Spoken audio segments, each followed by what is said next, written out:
All right, what's going on, Peter? We got Peter here from Conversational Spanish. Peter's one of our clients over at Conversionally. Welcome, Peter. Hey, how's it going? Doing good, Peter. So, first place, let's start with tell us a little bit about conversational Spanish and what exactly you guys help your clients with. We help our students learn conversational Spanish, which we would say is like B2 and above in the world of language. But it basically means to be able to immerse in the culture, to be able to make friends, connect with people, have relationships, and those types of things. So we distinguish it from what I call survival Spanish, being able to order food at a restaurant, get what you need versus immersion, conversation. So, how's that different from like a Rosetta Stone or like a course that you would get online? Those would be tailored towards survival Spanish. So the easiest way I like to explain it is survival Spanish versus conversational is memorization versus improvisation, speaking versus listening, and vocabulary versus all skills. Essentially, it's easy to memorize what you want to say to people. Okay. If I want to say, yo quiero tacos, I want tacos, that's pretty easy. The problem is when they replied back to you, you can't memorize what they're going to say back to you. They could say anything and they're going to say it fluently, right? So how do you prepare for anything? Another way to think of it is music. It'd be easy to learn a couple songs on the guitar or the piano, right? You can memorize a couple, but playing improv jazz is a whole different world. Conversational Spanish is improv jazz. And the only way to be able to improvise and be prepared for anything in conversation is to have enough tools in your toolbox, right? And so we give them those tools, all the vocabulary, the grammar, the structure, the listening skills, the pronunciation skills. There's a lot of tools you need to be able to improvise in the real world, right? You can't just read it on paper. You got to hear it. You got to say it, right? So there's a lot of factors that Rosetta Stone doesn't give people. And a lot of, frankly, schools and universities and high schools and colleges don't give people, and tutors don't give. I mean, if you look at the US, half of the students take Spanish in high school for 4 years and no one comes out learning Spanish or speaking it, right? So definitely not on a conversational level. So there's a lot of gaps in the world of learning Spanish that are not being met, and that's what we focus on and specialize in, and we only take students who want to get to that level.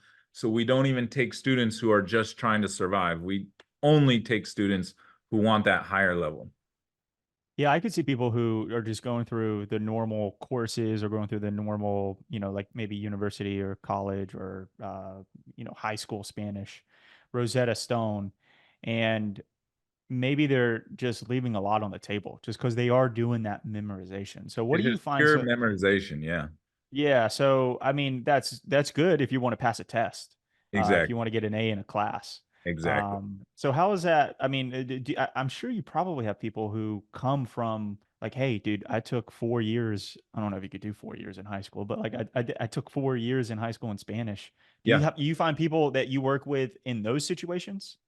Quite often, most of our students are actually, no, I would say half and half. Half of our students have never taken a class before, maybe done some Duolingo or some apps or something. And half of our students have done 2, 3, 4, 5, 10 years of things, and they never got results, right? So I was a case study. I did 4 years of Spanish and I was a straight A student, but I was not conversational out of high school. Then I ended up getting a job with some Spanish speakers, kind of made friends. I was like more interested. And I took a trip with one of them to their cousin's wedding in Mexico in Guanajuato. And I was like, man, I love this. The people were nice. The food was good. It was a lot of fun. And we spent 3 months driving around Mexico. And I said, I want to learn Spanish. Like, I need to learn. There's a lot of fun to be had out there. And so I went on my own journey of trying to figure it out with, no guidance, random tutors, random books, walked around with a dictionary in my pocket, traveled Latin America, lived in Miami and Calle Ocho, which is like Little Havana in Miami for a You couple of immersed years. yourself.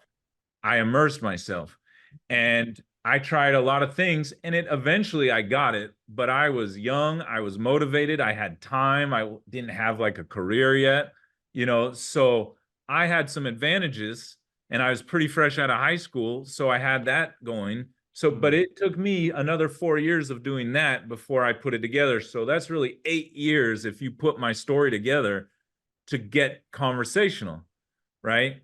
Where, and most people don't get that far. I would put it in the 1 percentile of expats when I walk around Mexico or Latin America. I'd say 1 to 5% are really conversational. And so why is that? It's for all the things that we address in our program. It's all the little steps that people aren't getting, or they're not getting enough of, or they're not getting in the right way with other programs. What's that So average transformation look like? I know you said 8 years. And so for, if you for had us, something, yeah, yeah, well, that's what I'm getting for, at. If you had for something us, like it's not what 8 years. you guys have put together, like what does that difference look like? Usually 6 to 12 months, their Oh, wow. conversation. Yeah. Nice. And if they're already starting intermediate level, then it could be less, right? So that's typical where we see our results 6 to 12 months. And we have a guarantee if they don't reach their goal in the time that we assess them. So depending on the student, we assess them. We say, okay, here's what you need. Here's your plan. Here's how long we expect it to take. When they're coming to you When they and you're like, come, hey, when they here's begin, okay. Gotcha. yeah. And if they don't reach their goal by the end of our program, they get up to a second year free. Hmm. So we guarantee that. So basically, we're not worried about hours. They have unlimited classes, 6 hours a day. We have classes for every level going constantly. We have videos, we have flashcards, we have a text chain where you can ask the coaches questions. So we like to call it the no excuses program because there's always something to do. If you have energy and you're motivated, there's something for you to do, a class to be in, or a video to watch, or a flashcards to study. Or if you don't know, you text us, a coach will tell you what to do, if you're not sure. So there's always something to do. And that's important to getting results, not just teaching grammar, but having accountability. Um, even in high school or college, you're still kind of on your own. If you do the work, you pass. If you don't, you fail, but they're not going to babysit you. But in reality, we're busy, in the coaching industry, which we're in, having that accountability is a huge part of what makes coaches successful, right? Being accountable, mindset, motivation, it's a long process and it's easy to get distracted, right? So we make sure we check in with them. We have contact with them every week, every day, anytime they need. I think you said one thing that probably helped you with your success. It was like you went to Mexico, you're like, dude, I want to speak Spanish. Yeah. And you just and then you immerse yourself. I think a lot of people have to have that aha moment and make the decision themselves to Yeah. really make that transformation. So when people come to you, what is that aha moment or what are they coming to you with? Like what is the reason that they want to get better Spanish skills or to start learning Spanish? Yeah, we have a lot of different motivations for students, but the main ones would be they've either retired or a digital nomad, they've moved to Latin America. That would be number one. So they want friends, they want to immerse, they want dating, relationships, things like that, be able to travel more comfortably, experience the culture. So that's kind of like number one, right? Living in a new country or spending a lot of time there. Another is family. I get a lot of students who have Spanish speaking parents or spouses, and they never learned. A lot of people come to the US and teach their kids English, but don't teach them their native language, right? Because they want them to learn English, right? So they grew up never learning Spanish. So we got a lot of students who have Spanish speaking parents or family, right? And spouses. And spouses, that one in particular, like I can relate to because I had a girlfriend I had a couple of girlfriends, one before I knew Spanish and another after I knew Spanish. And so the one when I didn't know Spanish and she was bilingual, she could speak English and Spanish, my Spanish didn't improve with her at all. And on the other hand, when I was bilingual and my girlfriend was not, and she knew Spanish only, she didn't improve her English at all. Whoever's the more bilingual person will always adapt to the not bilingual person. meaning the person who's bilingual will get more bilingual, the person who's not will not, right? And so spouses, they don't want to be your teacher. They just want to relax and enjoy. So we get a lot of people who have been married for 5 or 10 years and never learned the language of their spouse, which means in-laws and family gatherings and stuff. So that's a big one. And the last one would be work. We get a lot of nurses, doctors, we get construction, we get education, we get a lot of teachers, that kind of thing.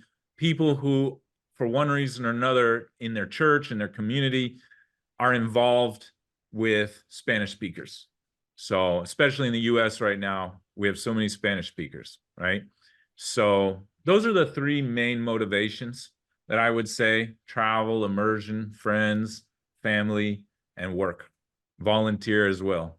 Yeah. So earlier you talked about there were unlimited classes. You said that there's a guarantee, and this all sounds great. So like, walk me through your packages specifically for helping people speak Spanish. Yeah. So we basically have two programs. We have our conversational program and our fluency program.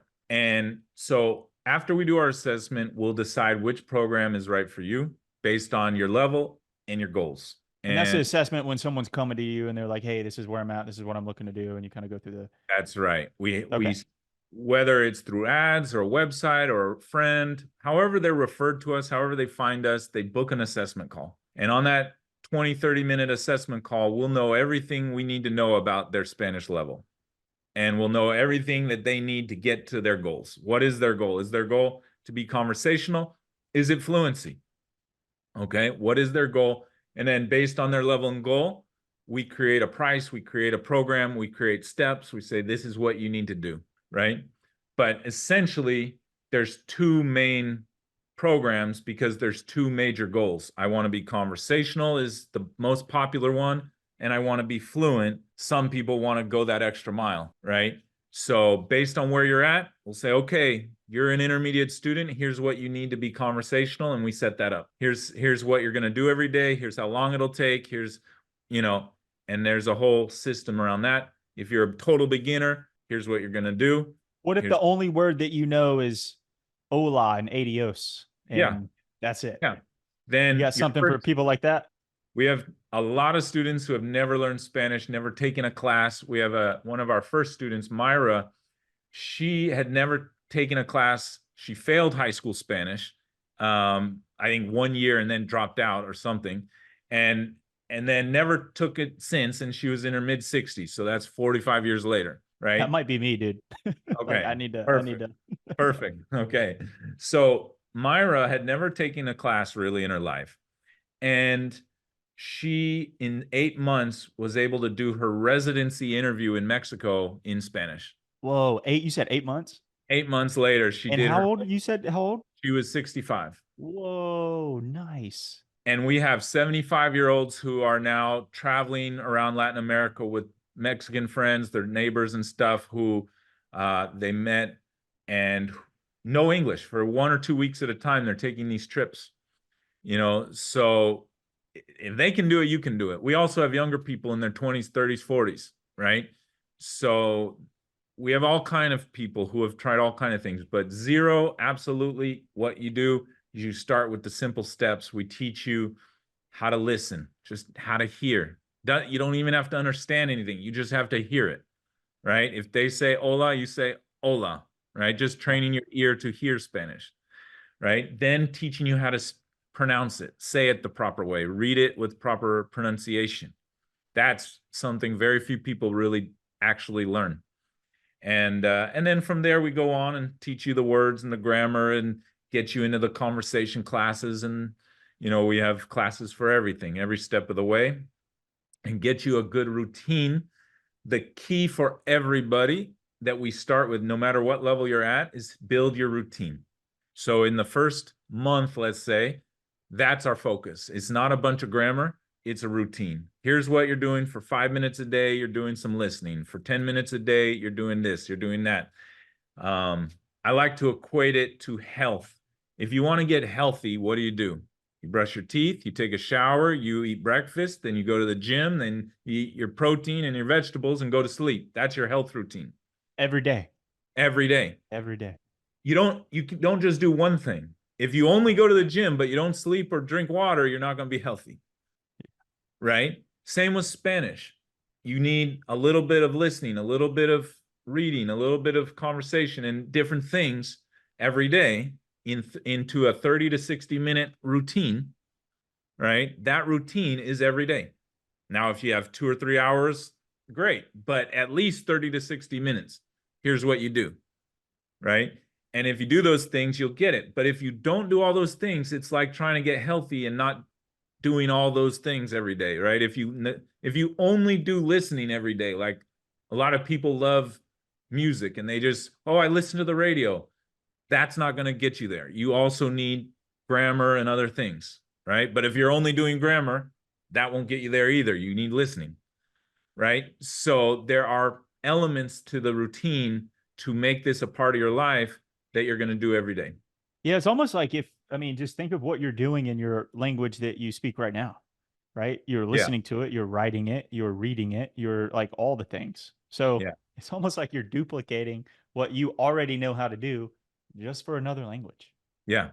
So if you just, And, yeah, and I get a lot of people who like to say, one of my funniest things, there's a video on YouTube. If you Google YouTube, learn Spanish in your sleep, and it has millions of hits, right? And people put on these Spanish videos and literally think they're going to sleep and learn Spanish. sleep and learn Spanish. Yeah. Man, Right. And that's millions of nuts. hits, millions of hits. I get a lot of people who say, how do children learn? I'm just going to learn by immersion. I'm just going to go and move to Mexico and magically it's going to appear, right? Because that's how children learn language, right? Okay. Well, children learn language. First of all, it takes a child about 3 years to really speak a language, right? Then those 3 years, are their parents talking to them first of all, they're with their mother literally 24/7. So are you being immersed with your mother 24/7 in those 3 years? Okay, that's number one. Probably not. Number two, um, your mom isn't speaking to you like an adult. She's speaking to you like a child for the first year or two, right? So mama, dad kind of thing, right? Yeah. So do you have somebody for 2 years speaking to you like a baby, right? 24/7? No, you don't. Right. So all these people who think immersion is the answer because it's the way babies do it. Well, that's not actually how babies do it. And you're not It's doing a what slow babies do. progression. Yeah, they have a slow Yeah. progression and they're immersed 24/7, right? And their mind is more open than yours is. They're babies, It's right? literally being developed It's being for developed. this thing. Yeah. So you can't learn like a baby. There are Yeah. some things you can do that mimic babies, but you gotta take advantage of your talents as an adult, which is discernment. You have analysis, you have language structure in your mind that you've used for a lifetime. So there is advantages to adults that we need to take advantage of. And some things we can do, like listening every day and immersing, is a good 5-minute practice. You got to do it the right way, but it is a good practice. So there are things we can learn from babies, but there's also things we have to do as adults that are different. So this whole notion of immersion to learn is a fallacy. Maybe 1 in 10,000 can learn that way. Maybe, certain really naturally gifted people with language, you Yeah. know. So Peter, so conversational Spanish sounds like a great company. How did that start? Yeah. So technically it started in 2019, right before the pandemic. And then the pandemic came, and that was actually beneficial because I had time to focus. People were coming online. So it was actually a coincidence. A lot Um, of businesses were created during the pandemic. So yeah. yeah, it was very, very helpful in a sense for us. But I had been teaching Spanish before that. Um, I learned Spanish over the last 25 years, really got conversational around 2008, and then traveled Latin America and did all kind of things for the last 15 years. Somewhere along that line, I started teaching informally, roommates and friends, right? I'd live in Medellin in Colombia, and my roommate said, I want to learn Spanish. So I'd teach a little bit informally, right? That grew and grew and grew until I got hired in Puerto Rico to teach for a year in a college gap year program. So students would come for a semester or two to Puerto Rico to immerse in the culture, and I would help them with Spanish. I developed a curriculum, and that's where I really refined my approach, right? And and then somewhere during that process, I said, you know, I found out about this program. Shout out to Max Tornow and Freedom Business Mentoring that helps people with a certain skill turn their skill into an online business, coaching Nice. business, consulting, service providing. And I said, that's what I want. I want to have that freedom life. I want to be able to travel, work online. I want to be able to do that. I never thought I could do that with Spanish. Um, but talking to him, he laid out a game plan, looks good. So we did it. And And this was so just so I'm following the timeline. This was all before 2020, COVID. 2019, 2020. Okay. Okay. Yeah. So I was working in Puerto Rico 2018, 2019. Then right at the end, I shifted over and turned it into this online business. Nice. And so then what I did is I started putting my curriculum online, making my slides, my videos, my course. Um, Started getting my first couple clients, hired my first couple of teachers, and just organically grew, right? And that my method of teaching kept getting refined because getting it, as you know, similar to Conversionly in the businesses you help, scaling a business is different than teaching something, right? Oh yeah. Like Oh, big being a one-on-one tutor is one thing. Scaling a business and teaching a lot of people is a different thing. So I had to adapt my methods of teaching to a business model that could also grow. So that was a little bit of a process. It's tricky because, just really quick, I don't mean to interrupt, but it's tricky because you go from like having a job, maybe being employed, to Yeah, self-employed, to kind yeah, of doing the same job just for yourself, yeah, to then like being a business owner.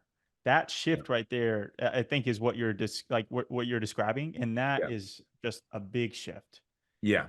It was a huge shift. I could talk all day about that, and Yeah, it was not easy, but you know, I knew the method works because I had taught enough people to know, like, okay, I have something here, right? So it just took some trial and error with along with my team to figure out how should classes look, what times should they be available, making enough, you know, availability, getting things really nice and neat and organized in videos, in the PowerPoints, things like that.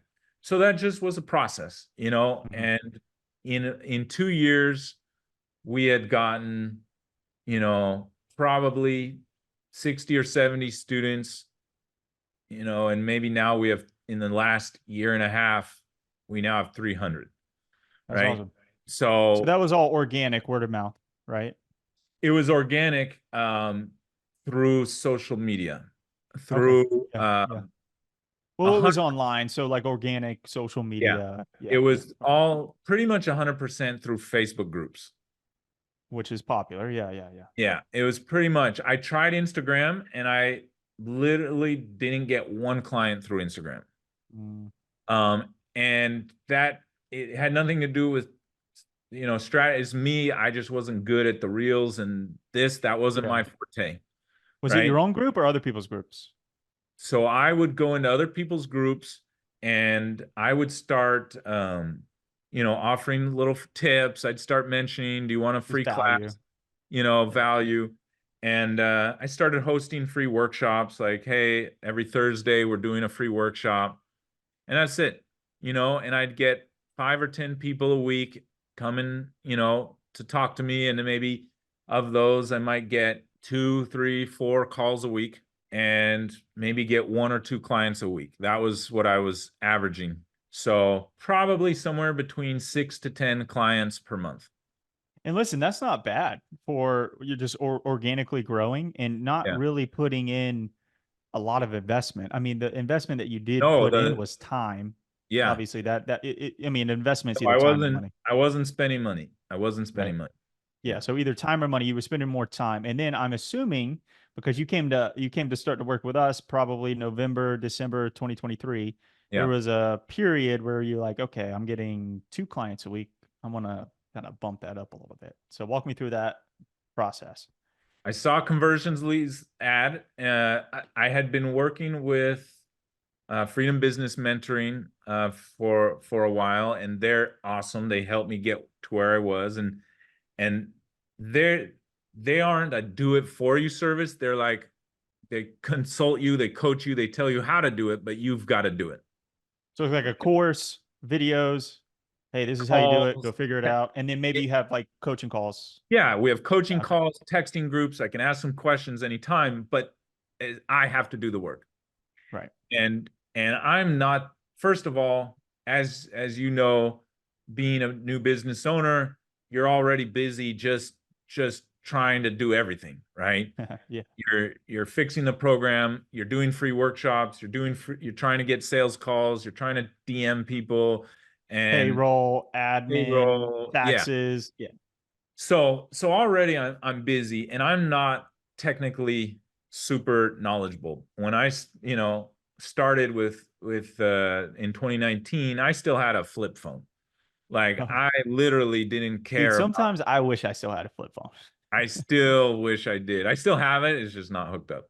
Yeah. But you know, anyway, I'm not the most tech savvy, so some of the things I was needing to do I couldn't do. Or I didn't have the time to figure out how to do. And I see Conversion Leads ad about this do it for you service. We're going to help you build ads and get more automated leads and sales calls because that was my bottleneck. I was just running out of steam with these free workshops and I wasn't good at Instagram. So where were my leads coming from? They were just starting to dwindle, Mhm. right? Is like I was a one trick pony kind of thing, and it was just not getting the results, and I'm growing, I'm getting more students. So now I need more teachers, I need to hire, I need to grow, and I can't handle all that. So I really need this automated sales funnel. Because Right. and then at that position, you get to where like I need to hire more people because I am growing. But then like what if the next month, 2 months, 3 months, I don't have the consistent flow? Now I have all of this Payroll. payroll for the operations and I got to figure out a way to continue to get people in to support that. Yeah, that's what happened. That's exactly what happened. So fortunately, I saw your guys' ad, clicked it. We can talk all about it, the things you guys have done, but bottom line is been awesome. Um, and it has been the perfect timing because now I have the free time to, I don't have to worry about my clients anymore. The first year or two, I really had to be hands on with them because we were still trying to get the system right, the business right. We got that. Now we can handle more people. How do I get more people? Cool. So now it's a good time I can handle more traffic, right? Right. And so, like, if I had started with you guys early before I had my program already, I'd be overwhelmed with too many people, Yeah. right? So it's a balance of having the capacity to grow at the right speed. And so it worked out perfectly.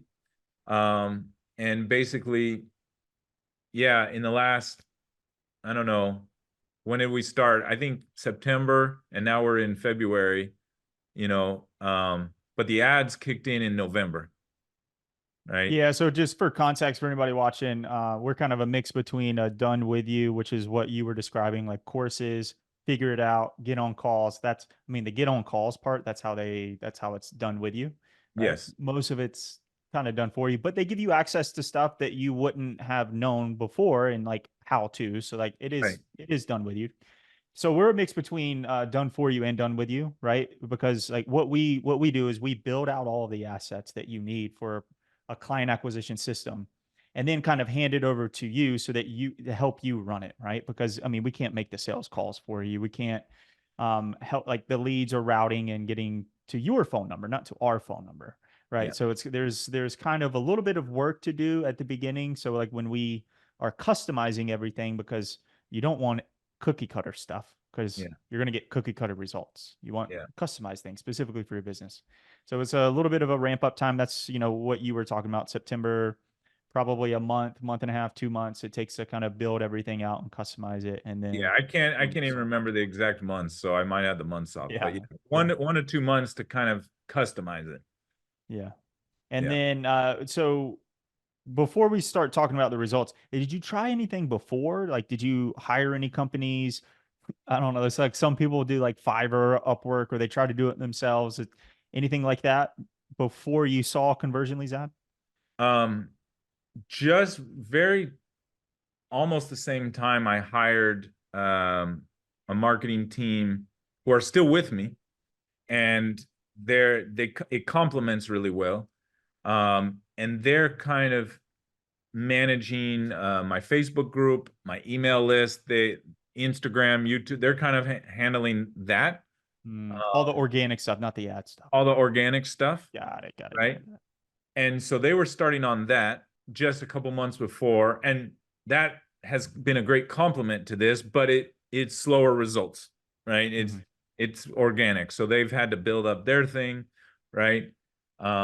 And yeah, so it actually works well because I don't know, it's coming from all sides now, that's all. But bottom line is we tried a little bit, but in comparison to the conversion lead results, like way more predictable, way faster. Mhm. Mhm. Yeah, just way more scalable. The world of ads and what conversion lead you guys have built um, is like essential. Now we have the time, we kind of got this consistent flow of sales calls and clients. Now we can have a little more breathing room to be more creative with the organic stuff. That's awesome. Yeah. Let's dive into the results real quick. Your account manager sent a screenshot over to me, going over December and January results.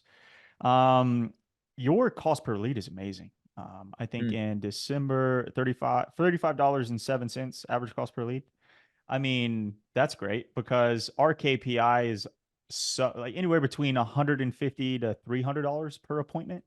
yeah. So I think your offer, your business, the fact that you're targeting expats, like that's, I mean, you got it really dialed in. And I've Mm, seen your copy and your creative and all of that is amazing. And then also in January it was $40. I mean, just a little bump, but still you're sitting amazingly for the cost per appointment, $40.12.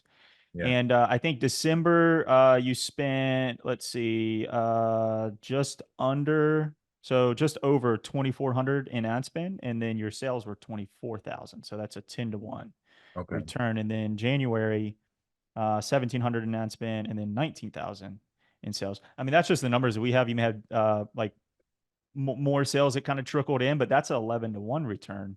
Yeah. Um, I know we were kind of going over a spreadsheet. I don't want you to pull that up or anything, but talk to me about your close rates and all that stuff. Yeah, my close rates right now are about 50%. That's good. Yeah, 40, 50%. And I know we got some work to do on the show rates though, the right? show rates, yeah, we're working closely, and I'll give a compliment to your team. Um, like you said, the copy that writing that we did. Um, I'm very hands-on. I recommend anyone who joins Conversionly be hands-on, put in your input 100%. because you know there are little nuances that I know about my business and my target audience that can make a difference. And so I was very hands-on, and you guys responded and you made the changes, and they gave good results. So we had to go back and forth a bunch of times on some of the copy. Which is But expected, right? yeah, I mean, you're the business owner, you know your business. We're just coming in and maybe in the first like 60 days trying to put all no, this stuff together. it's I expected. mean, we haven't been in your business for 10 years. So, No, is yeah, that's all I'm saying is there, you guys are there, utilize them, right? And it's the same in any business with my students. Take advantage of us, ask us questions. Same with you guys. If you join Conversionly and be proactive, you'll get a lot more out of it because it'll be exactly tailored the way you want it. And you know your target audience, you know your clients, your customers. So that was good. That helped. And then since then, I know I'm working with Laz, one of your team members now, and now we're optimizing it. I Mhm. forget your question. What was your question again? I mean, close rates. So we were talking about close rates. I said we had some work to do on Show show up rate. rates, show rates. Show Yeah. rate. Show rate. So yeah, so I'm working with Laz and your guy behind the scenes now to optimize, right? So we got these great results. Now we got to figure out how to get even better results, and that means, for example, if we're running ads in certain countries, they do better than others, and we're running, right? So just Mhm. little things to follow-ups and texts and emails. Our call setter, who you guys helped me hire, she's awesome. Liz. So everything's working really well. And the exciting part is there's so much room for optimizing it and doing even better. Right. Right. So Yeah, that's you're kind in of you're where in it's at. the I mean, you're kind of like still in the launch phase now, right? I mean, it's still Basically. dude, like for us, it took us almost a year to like really dial things in. Don't get me wrong, like we were still profitable when we Yeah. first started running ads, and like some companies are profitable. I mean, some companies aren't though when they start running Right. ads because you just have to figure out how to dial it in. But as long as you have the vision to know that this is what you want a predictable client acquisition system Yeah. that brings in those sales. Like to your point, like you were hiring operations people, and then what if Yeah. you didn't have those sales coming in? You don't want to be in that situation. So Yeah. it's a long game. Yeah. Now, to your point, you'll get a lot quicker results than anything like organic or SEO Way or quicker. outbound outreach or anything like that. It's the best of all the 6 ways that you can get new clients. It's the best way, if done correctly, to eliminate the time factor that you have to spend Yeah. and then also get as much ROI as you possibly can once everything's dialed in. I mean, dude, you're sitting at 10 to 1, 11 to 1, and you still kind of dialing stuff in. So And still, that's no, encouraging. I don't know these numbers, but according to Laz and you guys, is like this is really good. So I'm It is I'm good. I mean, you want to like our goal is to have our clients around 3 to 1 to 5 to 1. that's So great. you're crushing it. You're crushing it. Yeah. At this Yeah. point now, you just gotta try to, you're spending, around $2,000 to $3,000 a month. You want to try to bump that up and Yeah. maintain that ROI. And Yeah. that's the game. Yeah, and we're going to be raising our prices soon, so that should bump Oh things yeah. up. We get the show rate higher, that'll bump things up, you Oh yeah. know. What'd So you say your show rate was? Like 38%? yeah, 30, yeah, 30 something. 38%. You wanted to be 70, 75. Yeah. And I mean, that's So if we you could double if it. your close rate stays the same, you could double your revenue just by fixing the Exactly. show rate. Yeah. So it's crazy. Yeah, we'll That's help you out with that. We'll help you out with that. that's it. That's the big question. So I got 5 minutes, FYI. All right, So Peter. Real quick, wrapping up for everybody. What I want to do something a little different since you speak conversational Spanish. sí, Um, vamos. yeah, give me just a couple sentences of what you would say to someone who's kind of thinking maybe I should sign up with Conversionly, but do it in Spanish. Sí, si ustedes están pensando en unirse con Conversionly, lo recomiendo porque ellos les apoyan, les ayudan con todo, desde el primer día hasta el último paso para lograr tus metas, lo que sea. Son increíbles, son amables, tienen un equipo excelente, disponible 24/7 y todo. Y ya, van a lograr, sin duda. I don't know what you said. You could have cussed me out, but it sounded good. Yes, good. All right. Thanks, Peter. I appreciate it. Thanks, man.